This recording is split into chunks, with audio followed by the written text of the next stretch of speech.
Queridos amigos, senhoras e senhores acadêmicos, amigos da academia, todos eles, essas pessoas que amam a casa, que amam essa Academia Brasileira de Letras. O propósito desse registro aqui é falar do primeiro centenário. Quis a história pessoal e coletiva nossa de que eu fui a presidente do centenário. Uma presidência inesperada. Eu não estava preparada para ela no sentido de que eu não sabia que me tocaria dirigir os destinos dessa instituição justo no seu momento áureo, né? O ápice da academia, 100 anos, primeiros 100 anos da nossa casa. Mas eu procurei devotar-me a essa causa como se fosse assim em busca do meu santo graal, da minha identidade brasileira, que de verdade é o que eu sempre busquei ao longo da minha história. E eu pensei, fui pautado o tempo todo, quando me tocou essa missão, que eu considerei uma missão, foi que eu pensei, temos que trabalhar de forma que as pessoas vejam a importância histórica dessa instituição para os destinos do Brasil. Isto é, existindo essa instituição, ela credencia o Brasil a pleitear uma postura muito mais elevada. O Brasil não é o que a gente pensa ser quando você leva em consideração a existência de uma instituição surgida de uma época de pobreza, de população alforriada, de grande modéstia intelectual, que era o final do século XIX, né? Já nos primeiros tempos, por assim dizer, da República.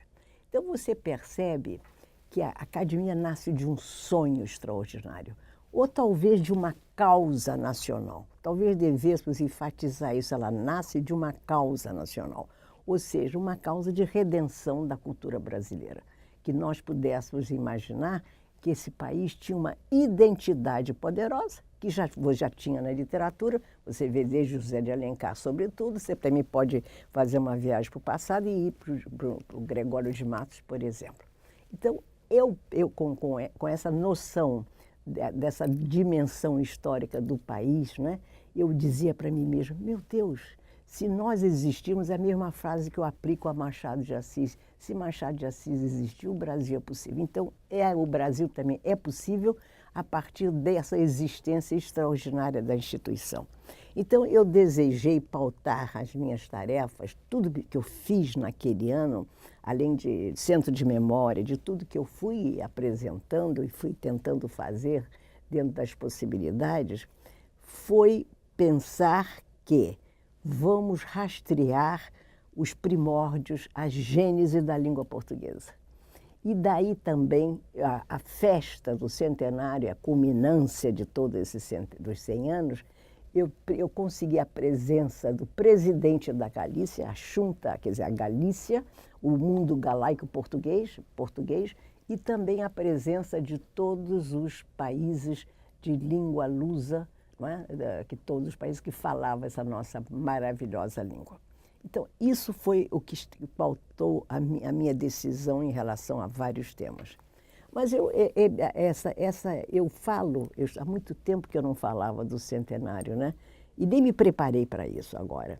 Mas eu penso que eu tenho que recorrer à memória para me lembrar de detalhes primordiais, né? E, sobretudo, tentar infundir a essa memória um grau de emoção que aqueles fatos exigem, né? Porque foi um momento transcendente da academia. Foi, primeiro, uma mulher presidente. É preciso destacar isso. E essa presidência era desejada pelos grandes pilares da casa e que eles, honrosamente, acreditaram que uma mulher brasileira, uma escritora, poderia assumir essa posição e responder pelos encargos indispensáveis às práticas inerentes a esse primeiro centenário. Isso é uma coisa que deve ser posta em evidência e enfatizar que os acadêmicos me deram uma prova fantástica de confiança. Em nenhum momento eles tiveram dúvidas de que eu seria uma mulher competente, de que nós faríamos em conjunto festas extraordinárias, celebrações magníficas. Muito bem. Então, esse dado é muito importante. Para mim, pessoalmente, foi uma espécie assim como se eu encontrasse a minha origem brasileira real. Foi um momento assim para mim, para um casamento espiritual profundo entre o meu ser e a história do Brasil, a história da nossa língua. Muito bem. Então, foram momentos em que a academia esteve muito unida, não só os acadêmicos, como os funcionários. Era uma coisa muito bonita, não havia muito dinheiro e eu saía assim à luta para arrancar dinheiro de todos os lados e com muita decência, com muita elegância moral, sobretudo é preciso que enfatize. E conseguimos maravilhas. A única coisa que eu nunca permiti que fosse financiada, subvencionada, é o dia da festa, o chamado pão de cada dia, os docinhos, os salgadinhos. Porque eu acho que quem dá festa, eu fui educada com o princípio, quem dá festa paga o repasto. Muito bem.